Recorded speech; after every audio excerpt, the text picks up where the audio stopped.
Rose-Helene, thank you for joining us, for your willingness to do this for your very first of what we hope will be many, many times, but we'll focus on today.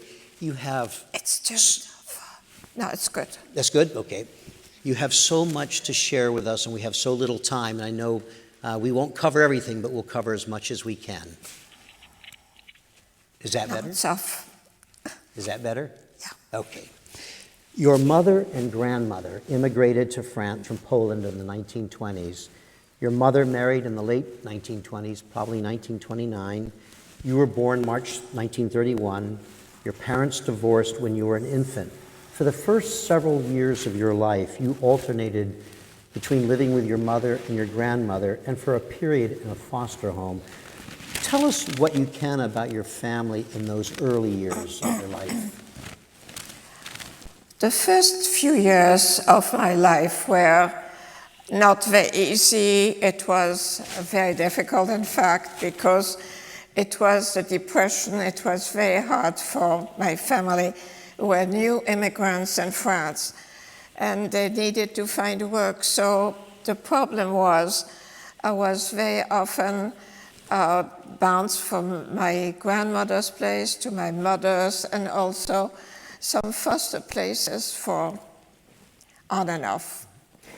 When your mother and grandmother moved from Poland, were there other family members living in Paris at that time? Yes, there were other members, and the two sisters of my grandmother and their husbands and the children were in Paris. They came before. They came probably mid-20s. My uncle, the son of my grandmother, and the brother of my mother, came maybe in 27 or so. He was sent to Paris by his mother because he was about to be enlisted in the army for 7 years. So that was not a good move, especially if you were a Jew. So my grandmother managed to get him to Paris, where her two sisters were already there with family. So they, my mother and grandmother, came later, probably in 28 or so. Okay. Yeah, I am not absolutely certain. You said it was the Depression. How did your mother support you at that time? It was extremely hard because she was trying to find work, either as a dressmaker, doing whatever she could. And this is why I couldn't stay with them, because you could not have a child. No one was helping you. So I had to be either with my grandmother or be in a foster home. But that was... At age 5, when you were 5, you were sent to a Jewish boarding school, and you were there on and off until the summer of 1939, just before Germany invaded Poland in September of 1939. So for about 3 years, tell us what it was like for you during that period of time when you were at the boarding school. It was, again, a difficult time because I was sent to this Jewish boarding school. We had friends who had their children there, and they were good friends. So that's how we knew about it. And it was in the west suburb of Paris, not very far, maybe 25 kilometers from Paris. And I was there. It was lonesome, because other people had siblings, I did not. Other people had parents who would come visit on a Sunday. My mother or grandmother came seldom because it was very difficult for them to come. It was expensive, and also sometimes they had to work. So I think what I did is I worked very hard. We were going to school in town, not at the Jewish boarding school. And I worked extremely hard. I was a very, very good student. I got Actually, the last year, I got 3 first prizes at the graduation. I forget what they were. Plus, I got a prize, which was my really prized possession. It was, I'm trying to remember what it was. Your prize of excellency. Yes. Right, prize of excellency. Yes, right. And it was a beautiful book, gilded, and it was something really wonderful. But also what happened is, during the time I was in this boarding school was a difficult time as well, because, and it's sad, because I was by myself, and I was young. So what happened is on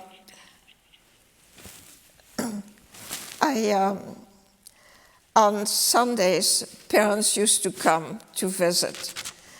And I didn't have visitors, obviously, very seldom.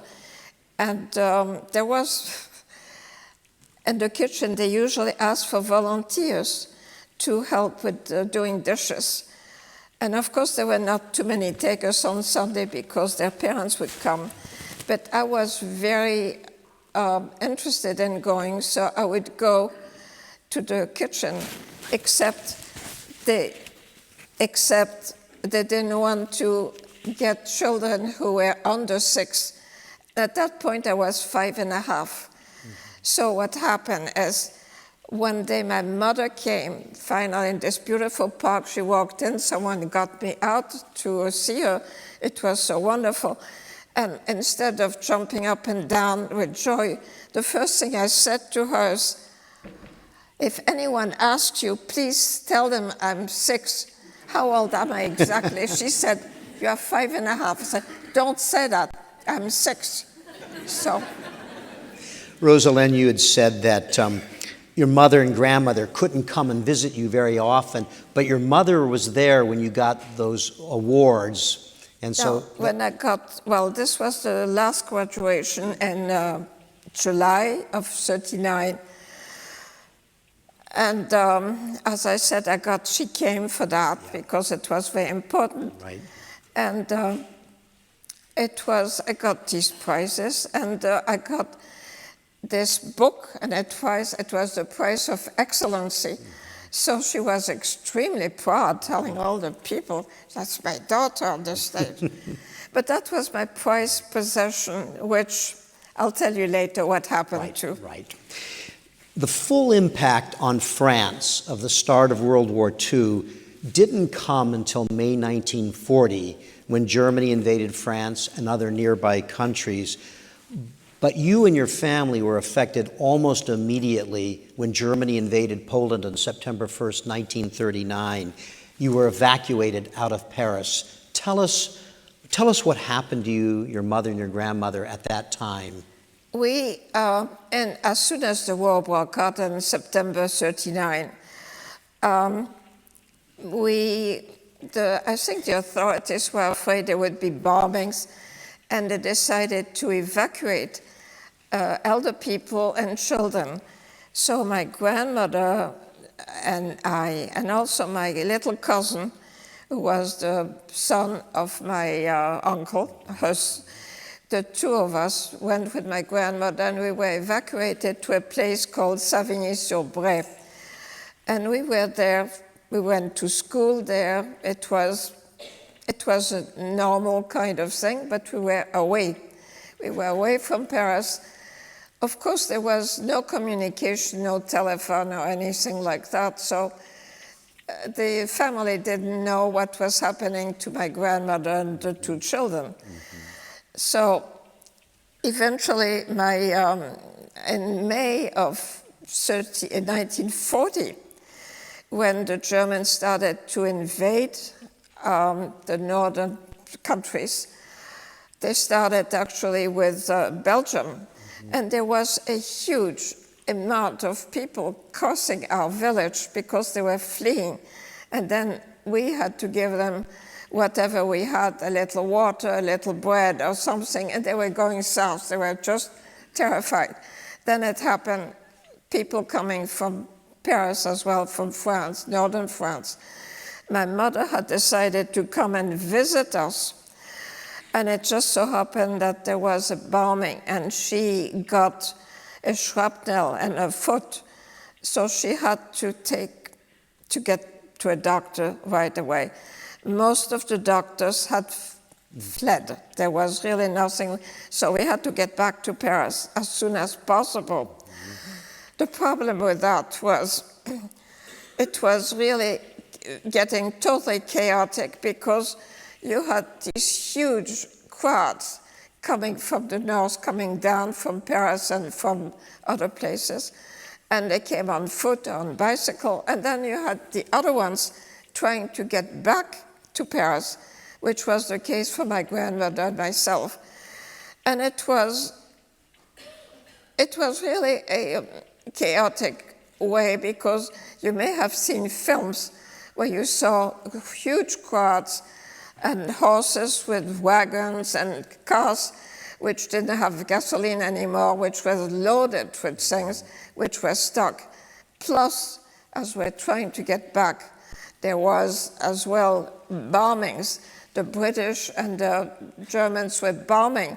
So all these huge crowds on the roads, we had all to part and jump into ditches while this was going on with all the fighting, the airplanes. And this was so scary. And planes were strafing you? And they were bombing each other, but there were the crowds going a huge crowd going in one direction, a huge crowd going in the other direction.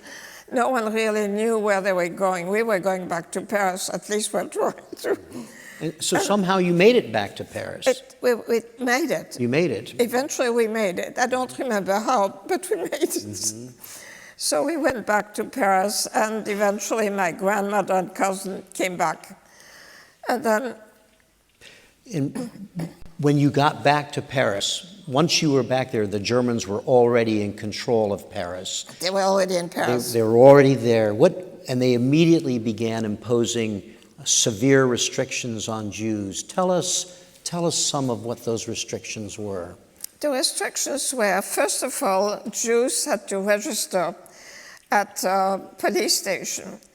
This was the first thing people had to do. Jews needed to go back and register. You could, of course, not do it, but then anything could happen. Mm-hmm. And then the law started to be very severe. Jews couldn't go to any park. They couldn't go to a restaurant. They couldn't go to museums. They couldn't go to a theater. They couldn't do... Really, they couldn't have a telephone. There was so many restrictions. There was a curfew. I think it was 6 p.m. We couldn't get out. And this is when it started. In 1941, the Jews started to have to wear yellow stars, a star on your garment which said Jew. The stars, we were all issued 3 of these stars, and anyone who was more than 6 years old had to wear one. So it meant you couldn't actually pin them up. You had to sew them up. And if I had one here, if I needed to wash my garment, I had to unsew it and resew it. It couldn't be pinned up. It had to be sewn up. And you remember doing that yourself, right? Yeah, of course I remember. And I remember trying to pass in front of these wonderful little parks which said, "No dogs, no Jews." It makes you feel like not very much when you're a young child and you cannot do any of these things. You are excluded for things. This, of course, the minute we started to wear the yellow stars, things got even more difficult because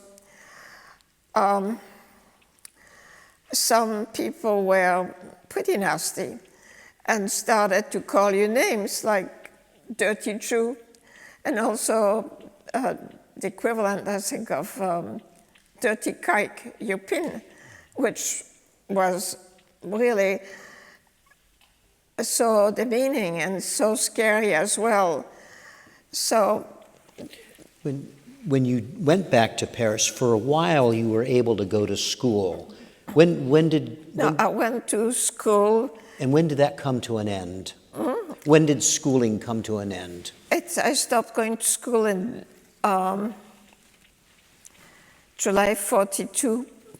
In July 42. Yes, I mean, when the end of the school year, because children who were in school, who had the Stars of David, very often were picked out and were deported. But this really started more seriously after there was this roundup. And this was July of 1942? July 16 and 17, 1942. There was a roundup of all the foreign Jews in Paris, whether they were children or elder people or adults. Everyone was taken.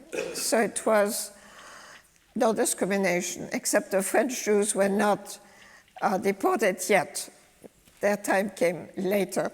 So a friendly policeman warned my mother that she should leave the place because there was going to be this big roundup. So she left, and they came for her, and she wasn't there, which meant that she couldn't go back, that she had to find a way to get to the free zone as soon as she could, which meant that she had to get French papers made. So she had a few friends who were in the same predicament, and there was this small group, and they managed to get false papers, and they managed to get someone to take them to cross to the free zone. Problem was that this person betrayed them, and they were arrested. And my mother was arrested and sent to Drancy, where a few days later she was deported to Auschwitz. And the way I learned much later, that she would not come back, is that they asked for volunteers when people were deported from Drancy, which was the holding camp near Paris. They would send they would send adults in these wagons to be deported, but the children were left behind in the camp to fend for themselves. And then when they had enough children, they would gather a whole train of children and ask the people who were in the camp to volunteer. So my mother volunteered for one of these children's transport. And unfortunately, I learned after that anyone who was a volunteer with the children, when they didn't die on arrival after several days in a closed train cart, without water, without food, was gassed on arrival. So she had no chance.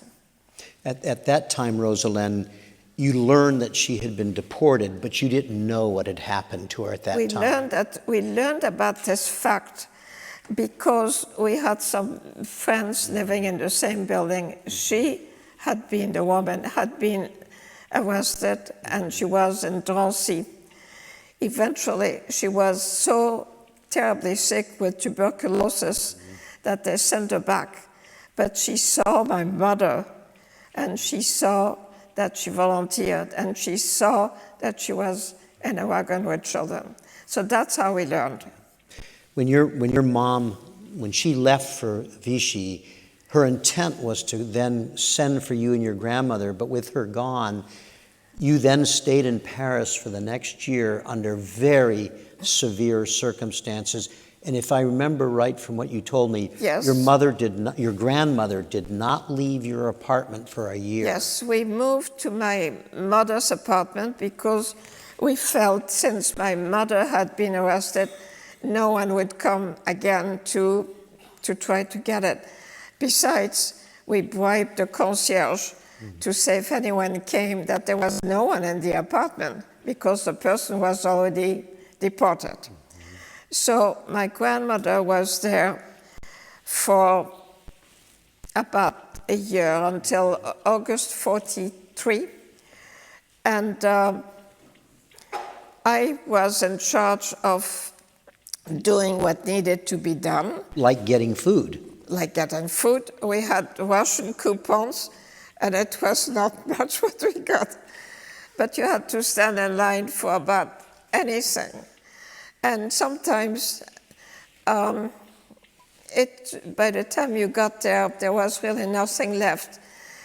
I also have to mention that not only did we have a curfew at 6 p.m., also we were only permitted to shop between 11 and 12. So sometimes we were in line for longer. Therefore, we didn't manage to get, I didn't get very much. And this was all the Russian tickets. But then there was some other food that we could get, like that was free of tickets. I could get rutabaga, which was fed to cattle, but we were happy to have that because we had nothing, so we would make soup with that.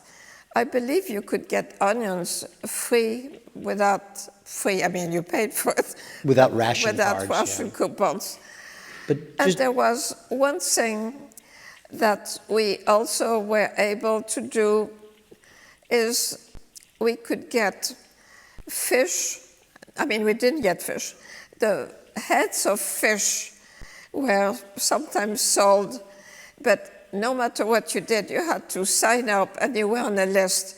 Could be 1,000, 2,000 people. So every day you'd have to go to the store and see how many people were going to be served, like from 1,500 to 1,550. So you'd be in line trying to get one of those fish heads. Of course, a fish head is not very appetizing, but when you have nothing to eat, it was wonderful. And so you're 11 years old and you're out standing in line dealing with all that. You also shared with me that while you were in the apartment with your grandmother, you could hear German trucks coming up to different buildings. Will you say a little bit about that? Yes. There were very, very few cars because gasoline was rationed and very few people had any car. In fact, the cars that I can remember were really German trucks, and they were coming around. And at night, very often, they would come. And we have, in the neighborhood, we knew quite a few families who were in hiding. And they would stop at a certain house. The apartment we lived in was at the corner on 2 streets. So we had a good view on 2 streets. Mm-hmm. And we could see those trucks would go down and stop in front of a certain building, and we would say to each other, this is where the Goldbergs are hiding. And sure enough, the Goldbergs were taken out. You could see them climb in the truck, and they were taken. So there was this total fear that they might come and not believe the concierge, that there was no one in the apartment, and try to get up and get us too. Sometimes we heard all these rumors, so we would go and spend the night in the attic. There was an attic in this building, so we'd be there, the attic, with mice. And sometimes we would try to hide that way for the night. And you went on doing that for more than a year. Yes. In a year later, after your mother had been arrested and deported, in August of 1943, your grandmother decided you needed to go to Vichy. My aunt and my cousin, Bernard, that is the wife of my sister-in-law of my mother, mm-hmm. and a little nephew, the husband was already deported, which is ironic because he had enlisted in the in the army. And he was in the army, it would have been terrific for him to stay, but he got very sick, so they sent him home. And had he stayed in the army, he would have been made prisoner and he would have survived. But they sent him home, so he was arrested at 41, actually, and deported in June of 42. So my aunt and my cousin had already left. I don't remember when they left, because we really couldn't communicate very much, no telephones. The only way to communicate was to go to the place where the person lived. And do that at great risk by going So they out. left, and again, we couldn't write letters, which would have been more personal. You could only write postcards, and because the postcard could be read, so it was very difficult to explain, to tell, how can we join you? Right. So my aunt would write, maybe it's time for a vacation or something like that. So anyway, we decided it had become really, really too difficult to stay in Paris, because every day something terrible happened. So we found someone through some friends who was in the resistance, who made us false papers. That is, false papers for my grandmother and a birth certificate for me, since I was so young. There was a big problem with that too, is my grandmother was Polish. Her French was not so wonderful, and all we spoke home together was Yiddish. So here she had an ID card which was French. She had to learn where she was born, near Lyon somewhere, and she had another name, and she was supposed to be French and speak French. So it was a really serious problem. So anyway, we managed to get the papers, we managed to get to the trains and to arrange with my aunt to be there. And, but getting in the train and crossing was one of my greatest fear, I think. It's really awful, because we had to go through two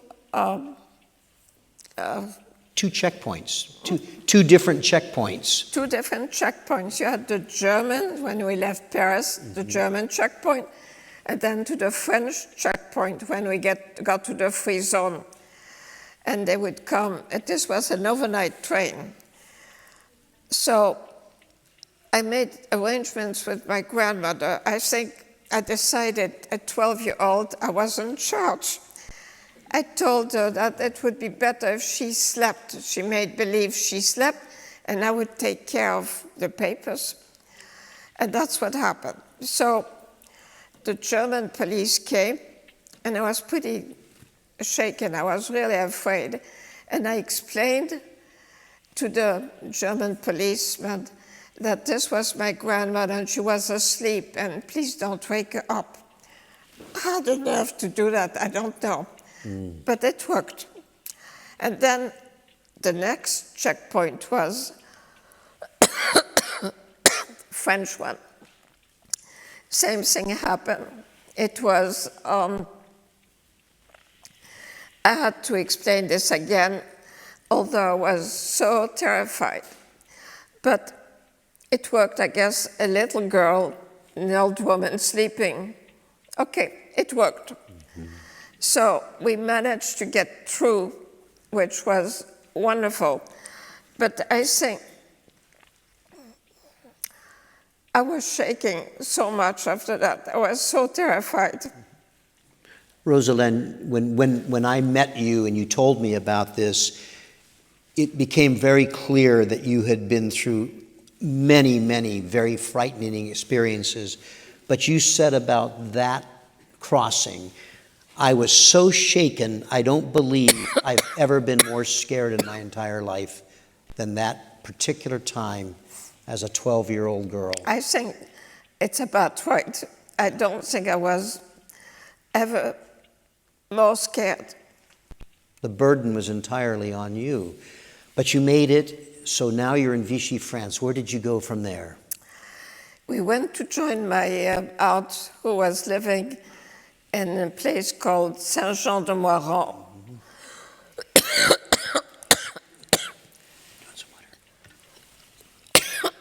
Thank you.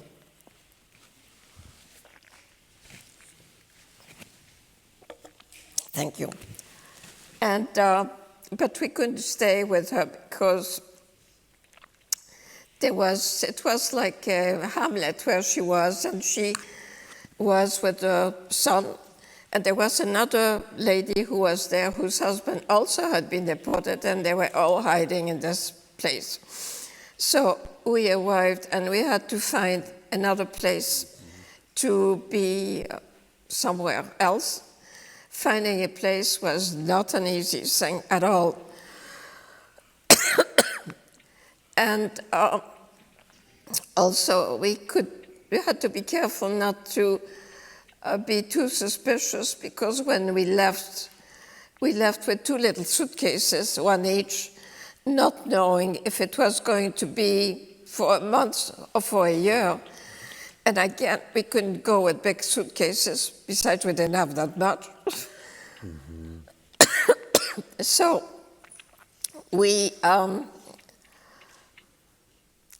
to find another place. And people were a little curious to know why we came from Paris. So we had to explain, not that we were hiding from the Germans, but because there were bombings in Paris and we couldn't stay, so we were in a quieter place. So I guess they accepted that. And eventually found a place. We found a place in Voiron, which was about maybe 4 or 5 kilometers, maybe 3.5 miles from where my aunt and my little cousin lived. And it was, I'm not sure what you would call this, but it was a place which was, it was where furniture had been stored for many years. It was a kind of storage. Like a storage shed, basically, yeah. But it wasn't a shed. It had 2 little rooms, tiny little rooms, but it was there. And it wasn't a building. And it had cold running water, and that was about it. It had nothing else. And it had a lot of mice, because it hadn't been lived in for a long time.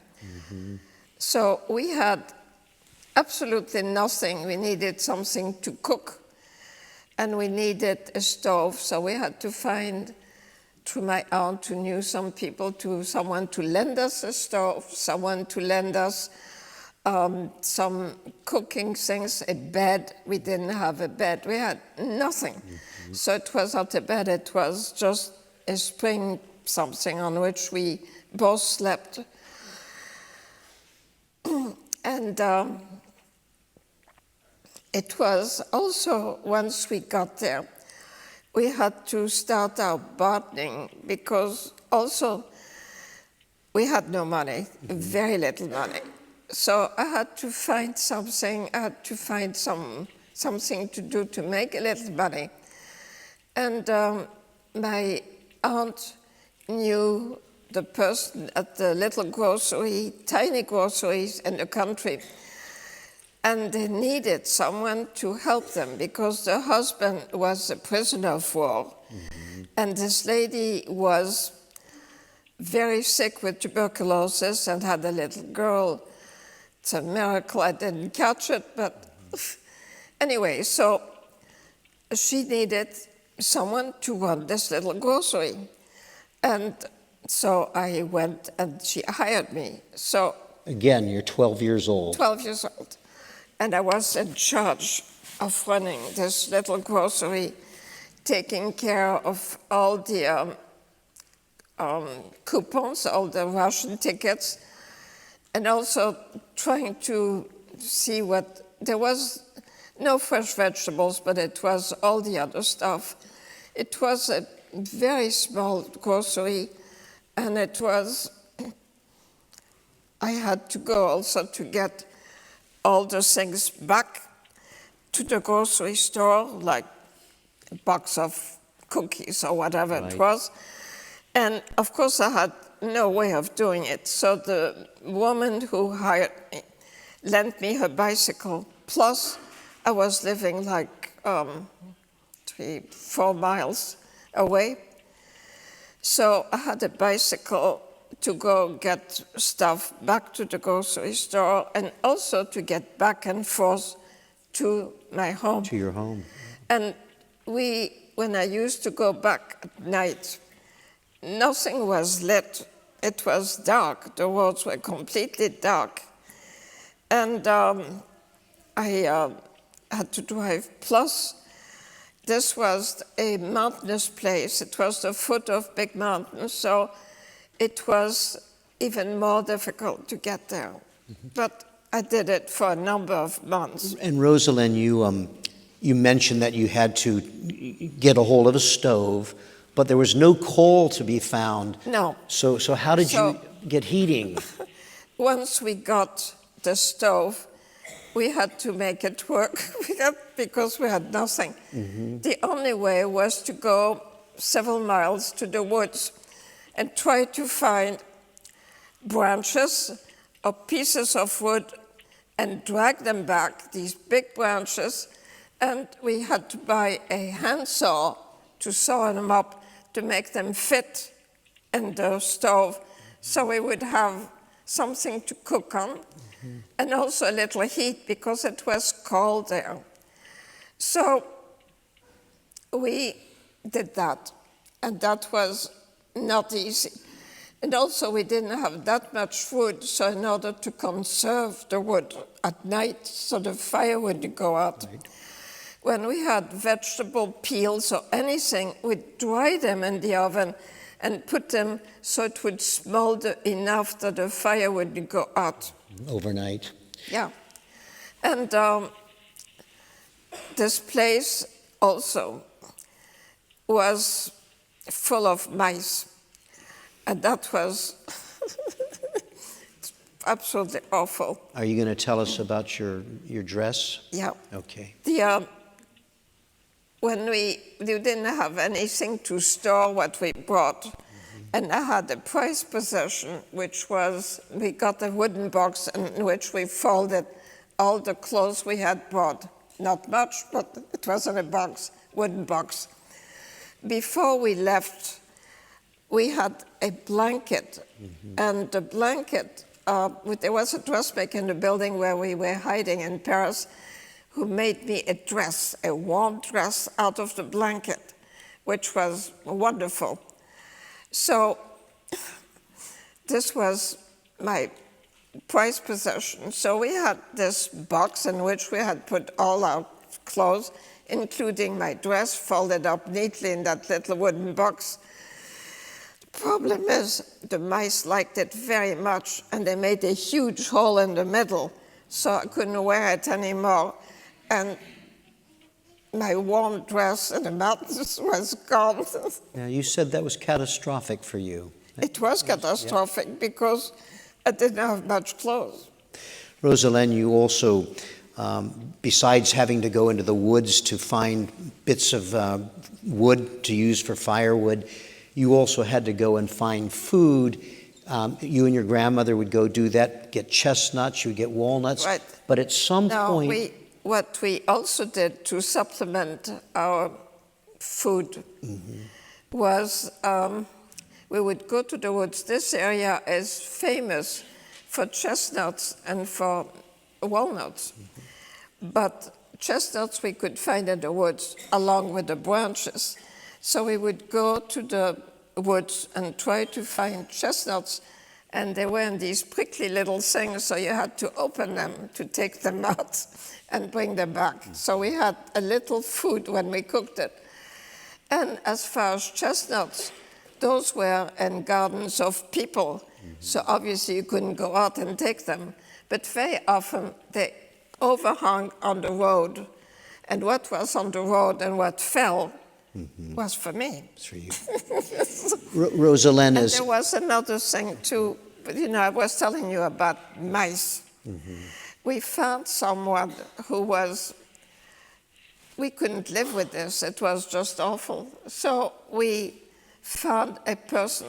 We became very friendly with someone who had a whole bunch of kids. And we didn't get milk or things like that because it was rationed.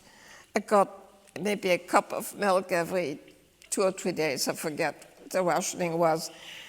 But he had lots of milk because he had a lot of kids. So we bartered. My grandmother was permitted to have a bottle of wine a week with a ration. Obviously, we didn't drink wine. So he was very eager to change the wine for the milk, and we were very eager to change that. We became friendly with him, and what he did is we asked him to help us with the mice situation. So he brought, every few days, he would come with a trap. And eventually, he got 12. Should have come before the mice ate my dress. Rose-Helene, you also shared with me that your grandmother, who was very enterprising, Yes. you got a little ration of a bar of chocolate that your grandmother bartered that. She would try to repair clothing for people in exchange for food. Yes. But what I wanted to get to is, at some point towards the end of that time, your grandmother tripped and broke several ribs. I'm getting to that too. Okay. Before, my grandmother was very enterprising, and since we really have no food, she would go to the different stores, the butcher or the milk place, and she would ask them, do you have shirts which need to be fixed, like the collars turned over, the cuffs, because we didn't get anything during the war, so everyone had all things which needed fixing. So everyone said yes. And my grandmother would do it by hand. She would fix that, which was wonderful. But then she told them, I don't want to be paid. What I want instead is have a little meat or a little cheese or a little something. And they were very happy to accommodate us, so we would get a little food instead of being paid. So that was one of the things. But then things became a little more complicated, and this is also when I was so terrified. My grandmother was tiny. Our little place had one step down. It was a storage place. So she tripped on that step and she broke her ribs. That was catastrophic because it meant she couldn't go out. We couldn't go anyplace. This was so terrifying because she had to lie flat. You can't do anything for that. If you break your ribs, you have to wait for them to heal. So it meant that I had to, first of all, I was really, really scared that something was going to happen to her because, after all, I was 12 and 13. She was the adult, and I was the child. And so I had to do extra things because I couldn't go to the woods to get the wood with my grandmother. I couldn't do anything. I had to go by myself to get all this. Plus, I was so scared that something would happen to her. And at night, we'd sleep together. If she didn't move, I'd touch her to see if she was still alive. And that was awful. Rose-Helene, as you were telling us, all the responsibility fell on you at that point, but I know that there's so much more you could tell us about that time. Our time is coming to a close here soon, so I'm going to ask you another question moving forward a little bit. D-Day was June 1944. France was liberated by the Allies in August of 1944. Tell us about your liberation and your return to Paris with your grandmother. Voiron, where we stayed, was liberated in August of 44, just a little bit after Paris. We were trying to get back to Paris right away, but unfortunately, the trains and the railroads had been bombed, so we couldn't go. There were no trains. And what was more difficult is that we had to go non-stop to the train station to see when it would be possible to go back. Eventually, we got back in November of 44. And we went to my mother's place. Of course, she hadn't come back. But my grandmother's place had been, we found out that despite the fact that we had been paying the rent, it had been looted. There was nothing left in it, including my prized possession of my gilded book. For your Plus the prize. few things I had. Everything was taken, and it had been rented to someone else on top of it. So after the war, it was just so impossible to find a place to live. So we had to go to court to get the place back. And in the meantime, we lived at my mother's place, and eventually my grandmother got her place back after a year or two. And I stayed at my mother's place because I couldn't abandon that. Because for a long time I was hoping that someone would come back. Of course, no one did. But anyway, in November of 44, I went back to school after I had been out for 2 years. I had been lucky to be a very good student, and I was 1 year ahead. So I only lost 1 year, but I was out for 2 years. The classes were totally packed with children who had come back like me. I remember my class we were 52 in that class, which is a huge amount of students. But I managed to graduate, and this was very good. Also to get to the other schools, I mean, like a lycée,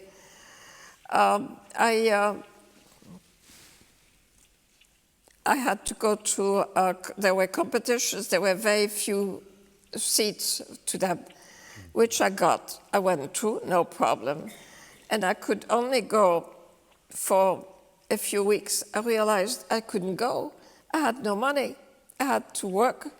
And someone had to pay for the food, for the rent, for the gas, for the utilities. So I had to find a job instead of going to school. And I found someone through a friend from school, and I went to work for a stockbroker. I was starting level, but they were very nice. They hired me, and actually I made a career there in the same place. I went there, I was about not even 16, 15 and a half. Started to live on my own when I was 16. And completely self-supporting at that time. I had to. I was very organized, very arranged. I had no choice. Rose-Helene, if I could ask you just a couple of more questions before we close. How long was it that you waited in the hopes that your mother would come back? You know, it became very soon very obvious that they were not coming back. There was a hotel in Paris called Hotel Lutetia, where the deported people would come, and everyone who was looking for a loved one would go there every few days, and they would say, "Did you see or did you hear of anyone?" And you'd give the names of your uncle, your mother. Of course, they did not. And of course, she didn't come back. And my family didn't come back either. Did anybody else in your family survive? It didn't come back. So I had to work. And someone asked me once, how did you do it? And I said, you know, I think I wanted to live. Just as plain and simple. That plain and simple, you wanted to live. Tell us in the last minute we have. Oh, it's too late. One more question, because we're going to end. Yeah. When you met Paul and married Paul and came to the United States, you left your grandmother and your cousin.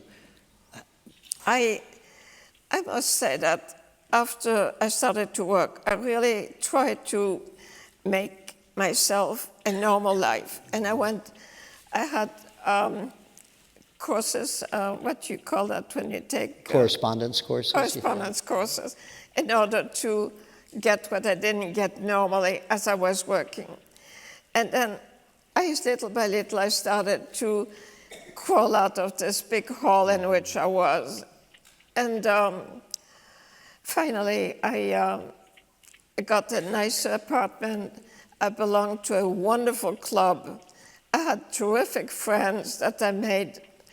And really, my job was not the greatest, but it was a nice job. I was valued. It was very nice. Then I decided to go on vacation in May '61 to the States. And my friend said, you speak English, why don't you go to England? I said, I have been several times. Going to the United States is a big adventure. In those days, American went to France, not the other way around. So I decided to go. I knew a girl from Paris who had emigrated from Paris too. So I went, and I decided that that would be a very interesting adventure. And my friends thought that going by myself, it would be wiser to give me some addresses or some contacts. So I had contacts in Boston and in New York, and Paul was my contact. So that's how we met. In Washington, D.C. In Washington, D.C. And Paul decided, well, I had asked him to show me around the place. He went to a hotel, everything was fine. He thought that was not enough time. So he came to visit me in Paris, and we decided to get married. And not knowing each other very much, we got married in October, which is 5 months later. In those days, there was no computers, there was no telephone, there was none of that, so it was just mail, and it was interesting. So we actually didn't know each other. It was an adventure. Rose-Helene, I wish that we had more time to not only hear more about what you had to skip over, but also about starting your new life here. We also clearly don't have time for you to ask questions of Rose-Helene on stage. But when we're gonna hear from Rose-Helene again before we close the program. When she's done, can you stay up on the stage? And we invite you, any of you who want to come up on stage and meet her, ask a question, shake her hand. No, not yet, not yet. I'm going to turn back to Rose-Helene in just a second. I want to thank all of you for being with us. Remind you that we'll have a first-person program each Wednesday and Thursday through August 8th here. You can see them live streamed through June 6th, and all of our programs will be available on the YouTube channel. So one way or the other, we hope you are able to see other first-person programs. When Rose-Helene is finished, our photographer Joel is going to come up on the stage, and he's going to take a picture of her with you as the background. So we ask that you stay here for that photograph because it's a really incredible memento. It's our tradition at First Person that our first person gets the last word. And so with that, I'm going to turn to Rose-Helene to close our program. Okay, I want to leave you with two thoughts. First, I'd like to recall the words of my dear friend, the late Charlene Schiff, also a Holocaust survivor and a longtime volunteer here at the museum. Charlene often spoke of the four great evils that led to the kind of suffering so profoundly embodied in the Holocaust: ignorance, intolerance, indifference, and injustice. Ignorance, intolerance, indifference, and injustice. Second, I'd like to draw on the morality of Abraham Lincoln. If we are to have freedom, how can freedom be denied anyone? If we are to have justice, how can justice be denied anyone? And if there is hatred in our hearts, what then is love for the rest of us? Thank you.